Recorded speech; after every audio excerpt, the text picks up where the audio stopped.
Welcome to mega 9 TV. ఆ రెండింటిలో కోలీవుడ్ కళ నెరవేర్చే సినిమా ఏది? బాహుబలి 2 సినిమా 1800 కోట్లకు పైగా కలెక్ట్ చేసి చరిత్ర సృష్టించింది. దీంతో పాన్ ఇండియా మూవీ అనేది ట్రెండ్ గా మారింది. అలాగే 1000 కోట్లు కలెక్ట్ చేయటం అనేది కూడా ఓ టార్గెట్ గా మారింది.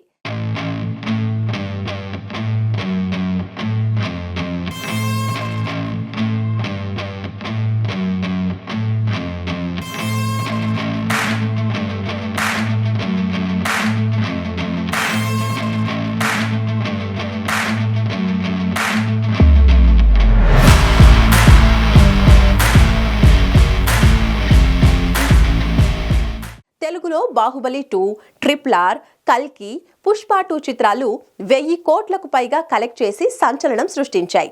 ఇండియన్ బాక్స్ ఆఫీస్ దగ్గర 1000 కోట్లు కలెక్ట్ చేసిన చిత్రాలు మొత్తం 8 ఉంటే అందులో 4 సినిమాలు మన తెలుగు సినిమాలే కావటం విశేషం. ఇప్పుడు అందరి టార్గెట్ 1000 కోట్లు కలెక్ట్ చేసే సినిమాను తీయటమే. అయితే కోలీవుడ్ కు మాత్రం ఇది కలగానే మిగిలిపోయింది. మరి కోలీవుడ్ కళ నెరవేర్చే సినిమా ఏది? టాలీవుడ్ నుంచి 1000 కోట్లు కలెక్ట్ చేసిన సినిమాలు 4 ఉన్నాయి. కానీ కోలీవుడ్ నుంచి ఒక్క సినిమా కూడా 1000 కోట్ల మార్క్ ను అందుకోలేకపోయింది. ఇదే కోలీవుడ్ సినీ ప్రముఖులకు, కోలీవుడ్ సినీ జనాలకు అర్థం కావటం లేదు. ఈ మార్క్ అందుకోవాలని కోలీవుడ్ స్టార్ హీరో సూర్య ప్రయత్నించాడు. కంగువా సినిమాతో 1000 కోట్లు కాదు, ఏకంగా 2000 కోట్లు కలెక్ట్ చేస్తామని నిర్మాత జ్ఞానవేల్ రాజా చాలా నమ్మకంగా చెప్పాడు.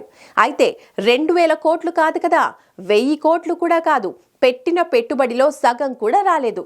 దీన్ని బట్టి కంగువా ఎంత పెద్ద డిజాస్టర్ అయిందో తెలుస్తోంది. కోలీవుడ్ కళగా మారిన 1000 కోట్లు కలెక్ట్ చేయటం అనే దాన్ని సాధించేలా ఇప్పుడు 2 సినిమాలు మాత్రం ఊరిస్తున్నాయి.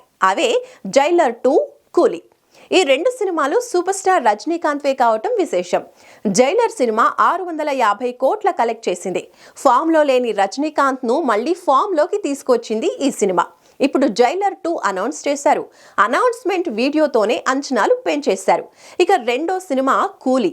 ఇందులో రజనీతో పాటు టాలీవుడ్ కింగ్ నాగార్జున కూడా నటిస్తూ ఉండటం, అలాగే కన్నడ స్టార్ ఉపేంద్ర, బాలీవుడ్ స్టార్ అమీర్ ఖాన్, ఇలా భారీ తారాగణంతో రూపుదిద్దుకుంటుంది ఈ సినిమా. ఈ సినిమా కోలీవుడ్ కళ నెరవేర్చడం ఖాయం అనే టాక్ బలంగా వినిపిస్తోంది. మరి ప్రచారంలో ఉన్నట్టుగా జైలర్ 2, కూలీ చిత్రాలతో రజనీ 1000 కోట్ల కోలీవుడ్ కళను నెరవేరుస్తాడేమో చూడాలి.